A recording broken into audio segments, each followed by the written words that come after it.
All right, let's dive right in today. Yeah. We're going to take a deep dive into a blog post all about how to really make it on social media. Sounds fun. It is. The post is called Five Estratégias Certeiras para Brilhar nas Redes Sociais Agora. Oh, wow. Yeah, that's by Estes Jr. Okay. And it was published pretty recently, November 18th, 2024. We're going to go through all five of the author strategies and pull out some of the most interesting and useful things. We'll try to give you some examples, too, so you can really use this stuff. Cool. I'm excited. Me too. I think this is going to be a good one. So Steve Jr. starts off by talking about really knowing your audience. Mm-hmm. And, we hear that a lot, but what do you think? Like, why is it so important to really know who you're talking to online? Well, it's like, imagine you're having a party. Okay. If you knew that everyone coming to your party hated spicy food, Yeah. would you serve a ton of spicy food? Oh. No, you got to know your audience. That's a great analogy. Social media is kind of the same way. Like, if you don't know who you're trying to reach with your posts, your message is just not going to resonate. And Aziz Jr. actually gives some really great advice on how to do that, how to get to know your audience. Oh, cool. Like what? Well, they talk about using those tools that are already built into a lot of social media platforms, like polls and Q&As. Oh, yeah. Especially on Instagram stories. Exactly. And he says these aren't just for fun. Like, you can actually get a ton of information about your audience that way. That's true. I've never thought about it that way. I always thought that stuff was just for fun, you know? I know. And then you can use that to, shape your content to make sure that it's what your audience wants to see. Smart. Yeah. What do you think about this?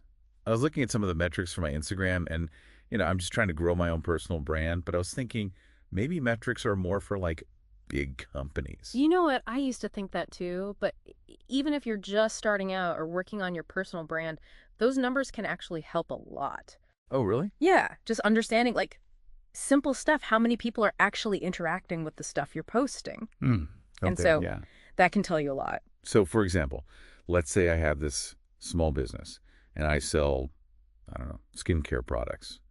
What kind of question could I ask my audience in a poll or Q&A that would actually give me valuable information? Okay, so what are the things that make you frustrated when you're trying to buy skincare products? Ooh, that's good. Yeah, and what kind of content do you want to see more of from me? Yeah. Stuff like that. Okay, yeah. You're getting info straight from your audience, Direct feedback. That's great. That's what I love about this post so far. It's not just general advice. It's actionable things you can do.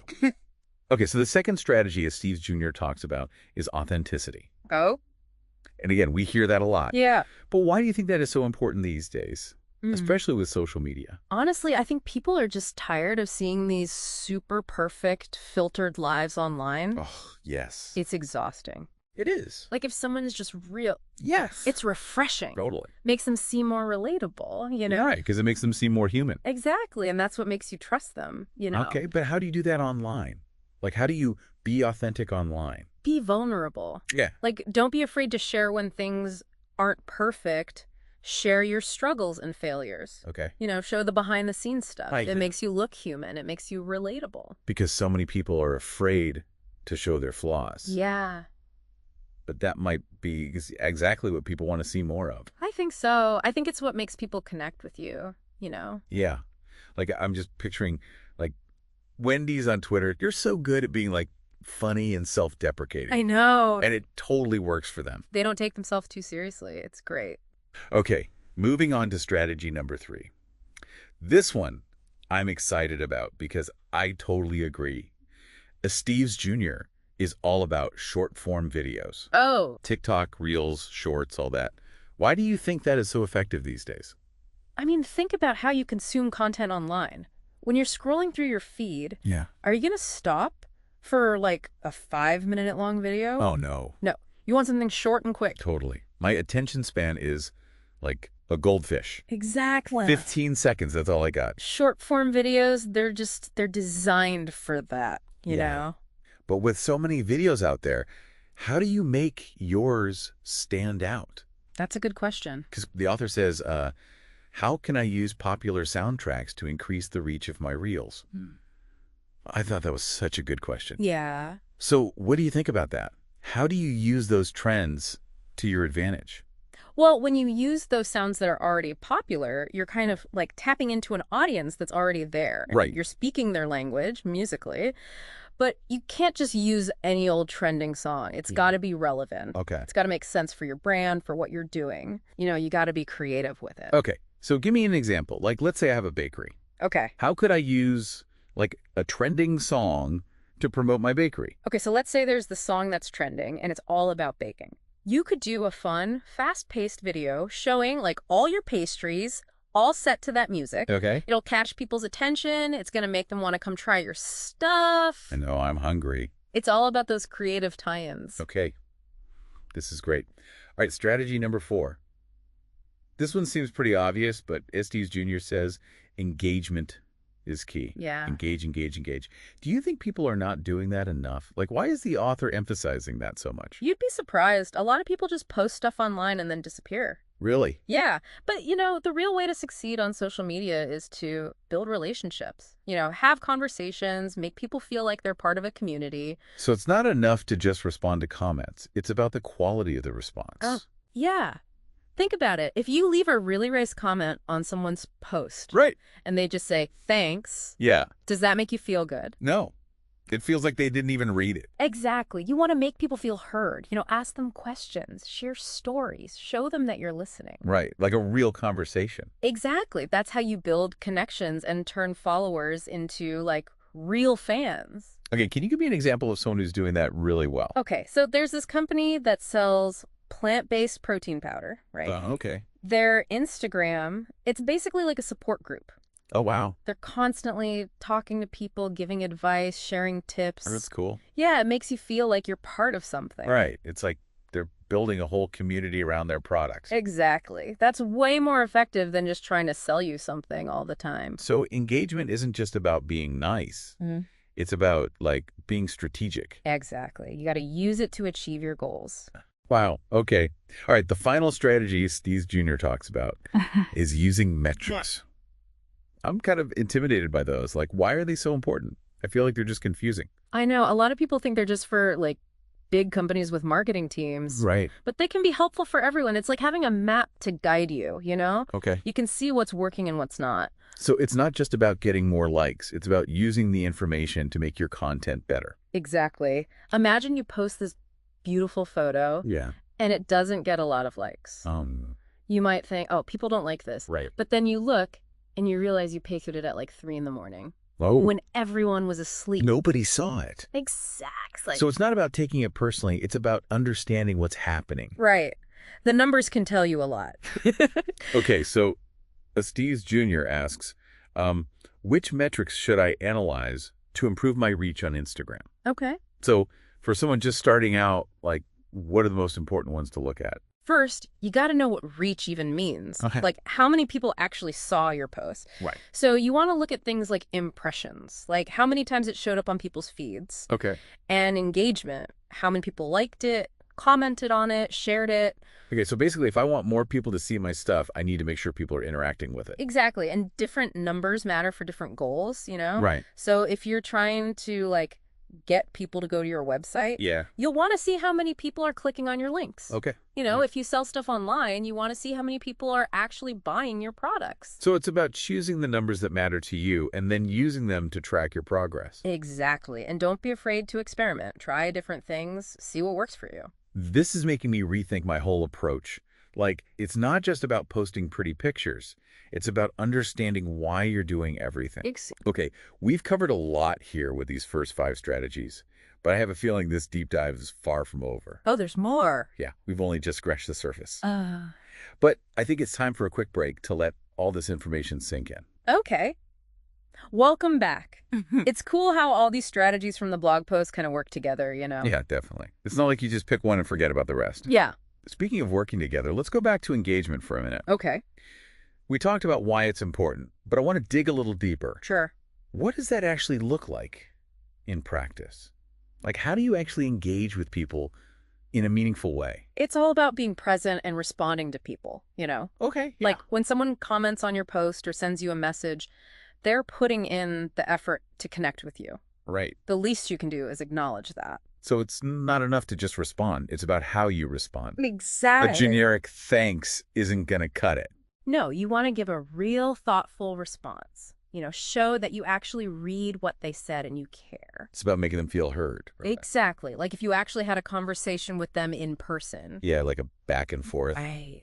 I can see how that would make people feel more connected to you. Absolutely. And it doesn't have to be complicated. You can ask a question, share a story, even just use a few emojis to show that you're paying attention. Little things make a big difference. Exactly. And, as a Steve's Jr. also talks about using things like Instagram stories to start those conversations. Ooh, yeah, those polls and questions are fun. Right. They're low pressure and they can be a really good way to get people talking. Plus, you get a lot of good insights from those. Totally. You get feedback from your audience. They feel like they're being heard. Yeah. It's a win-win. I love that. Okay, so we've covered engagement, but what about creating content that people are actually going to want to engage with? We talked about short-form videos earlier, but can we get into a bit more detail? Yeah, for sure. What makes those so effective? Like, why is everyone obsessed with TikTok and Reels these days? Think about how you consume content. When you're scrolling through your feed, Right. are you more likely to stop for a super long video or something that's short and sweet? Short and sweet, for sure. Exactly. And that's why short form video is so great. It's fast-paced, it gets to the point, and it's perfect for those short attention spans we all have. Yeah, our goldfish brains can only handle so much. Exactly. Plus, the algorithms on those platforms are really favoring that type of content, so it's more likely that more people are going to see it. Makes sense.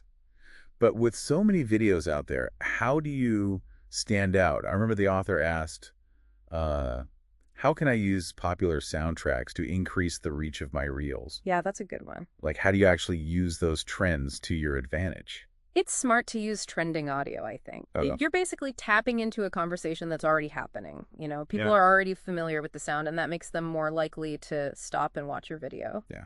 Right. It's like a familiar hook that draws them in. Exactly. But you got to make sure that audio makes sense for your brand and your message. You can't just slap any old trending song on there. Yeah, it has to be relevant. Right. So if, let's say, you're a small business owner, Okay. maybe you sell handmade jewelry, Okay. and there's a trending sound that's about, confidence or something, you could create a reel showcasing your latest collection set to that song. I love that. So you're not just using the sound, you're actually creating content that goes with it. Yeah, you're telling a story, you're highlighting your product, and it's catchy, it's fun, it's going to catch people's attention. Okay, I'm getting this. This is good. Yeah. I'm sensing a theme here. We keep coming back to authenticity. Yeah. Why do you think that's so important for social media? I think it's because people crave realness these days. Everyone's trying to present this perfect, curated version of themselves online. It's exhausting. It is. And it makes it hard to connect with people, when someone is just real and genuine. Yes. It's so refreshing. Like a breath of fresh air. Exactly. It makes you stand out. It does. It makes you memorable. And it helps you build those relationships, People connect with people, not with perfect, airbrushed facades. So true. Okay, so we've talked a lot about being authentic, engaging with people, but how does that actually translate into results? Like, it's nice to feel good about your social media presence, but most people are using it to achieve some kind of goal, right? You're absolutely right. So how do those warm, fuzzy feelings actually turn into something tangible? That's where the metrics come in. Okay. When you're creating authentic content and you're genuinely engaging with people, you're going to start to see positive changes in those numbers. Oh, interesting. So being authentic and engaging can actually lead to better results. Yes, your engagement rates will go up, more people will see your content, and you'll start to see those conversions. Conversions, like what kinds of things? Well, it depends on your goals. It could be more website visits, more sales, just more followers in general, So it all kind of works together. You're authentic, you engage with people, your numbers go up, and you get closer to achieving your goals. Exactly. And it all goes back to what we talked about earlier, having a strategy. It's not just about focusing on one thing. It's about putting all these pieces together. Yeah, it's about creating a cohesive presence that feels genuine and effective. Right. And that's what makes this blog post so great, It's not just about quick tips or tricks. It's about fundamentally changing the way you approach social media. I love that. It's a whole new mindset. Okay, I'm already feeling overwhelmed. Yeah. What advice would you give to someone who's just starting out? Like, Where do they even begin with all of this? Start with your why. Like, why are you even on social media? What are you hoping to achieve? Okay, so figure out your goals first. Yeah, once you know your goals, then you can start to work backwards and figure out how to get there. So it's about being intentional, not just following the latest trends or trying to copy what everyone else is doing. Right. Find what works for you. And remember, it's a journey. It takes time. You're not going to become a social media superstar overnight. Exactly. Okay, this has been incredibly helpful. I feel like I'm already starting to think about social media differently. We've covered so much ground here. Maybe we should take a minute to let all of this sink in before we jump into the final part of our deep dive. All right, welcome back. We are ready for the final part of our deep dive into these social media strategies from Steve's Jr. Whew. Yeah, we've covered a lot. We have. But I am ready for more. One thing that is really stood out to me is that this isn't something that happens overnight. Social media, it's a marathon, not a sprint, right? 100%. It's so easy to compare yourself to others and get discouraged when you don't see those instant results. Oh, I know. It can be really tempting to look at someone who went viral and think, wait, why not me? But what you don't see is all the work they put in before that moment. The consistency, the trial and error, all of that. It's like anything else in life that's worthwhile. It takes time and effort, and you just got to keep showing up, even when it feels like nothing's happening. You got it. Yeah. Just focus on creating good content, talking to your audience, and keep getting better over time. And it all comes back to those core strategies, right? Knowing your audience, being authentic, and letting the data guide you. Yeah. Those are the building blocks for long-term growth. Definitely. And you know what? I think it's important to remember that social media should be enjoyable. Oh, for sure. If you're not having fun, it's going to show, you know? It definitely will. Don't be afraid to experiment and try new things. Let your personality come through. I love that. It's like giving yourself permission to play. Okay, and speaking of playing short-form videos, Yes. I feel like we could do a whole deep dive just on TikTok and Reels. We could. So much to explore there. Remember how Steve Jr. talked about using trending audio? Yeah. I think that's a great place to start, you know? Yeah. Such a simple thing, but it can make a big difference. You're using something that people are already familiar with, and it just helps you connect with a wider audience. For sure. Okay, let's try something. Give me an example of a small business that could use a trending sound in a creative way. Like, how could they promote their products or services? Okay, let's say you have a small bookstore, All right, I like it. and there's this trending sound that's all about, like, escaping reality. Okay. You can make a reel with someone browsing through your store. Yeah. You know, they pick up a book, and it's like they're transported to another world, Oh, I love that. all set to that trending song. Yeah. It's visually engaging, it's relatable, it's subtle advertising, you know? Exactly. You're not being pushy. You're just telling a story and connecting with people on an emotional level. Exactly. Short form videos are perfect for that. Okay, before we wrap up, I want to touch on something that I think is really important, and that's mental health. Oh, yeah, that's huge. Social media can be great for connecting with people, being creative, all of that, but it can also be really overwhelming. For sure. It's easy to get caught up in comparing yourself to others, trying to be perfect, and dealing with all that negativity that can be out there. Yeah, it can be a lot. It's important to remember that what you see online is just a tiny sliver of reality. Right, it's like everyone's highlight reel. It's so easy to forget that. Yeah. And it's easy to start feeling like you're not good enough. You got to protect your mental health, you know, that means setting boundaries, taking breaks, and making sure you're following accounts that actually make you feel good. Yes. Unfollow those accounts that make you feel bad about yourself. Don't be afraid to hit that unfollow button. It's not worth it. Your well-being is more important than any number of followers. So true. Social media should be a tool that makes your life better, not worse. 100%. Well, this has been fantastic. I feel like I have a whole new perspective on how to approach all of this. Before we go, let's do a quick recap of those 5 key strategies from his Steve's Jr. What were they again? Okay, so number 1, know your audience. Got it. Number 2, be authentic. Be yourself. Okay, love that. Number 3, embrace short-form video. TikTok, here we come. Number 4, engage, engage, engage. Talk to your people. Yes. And last but not least, use those metrics, those numbers, to actually help you make better decisions and reach your goals. Those are 5 powerful tools to help you shine online. So, listener, what's speaking to you the most from all of this? What's one small thing you can do today to improve your social media game? We challenge you to take action and see what happens. We're here to support you along the way. Come chat with us on our social media, share your wins, ask your questions. Let's keep the conversation going. Sounds good. Until next time, happy Object Coast.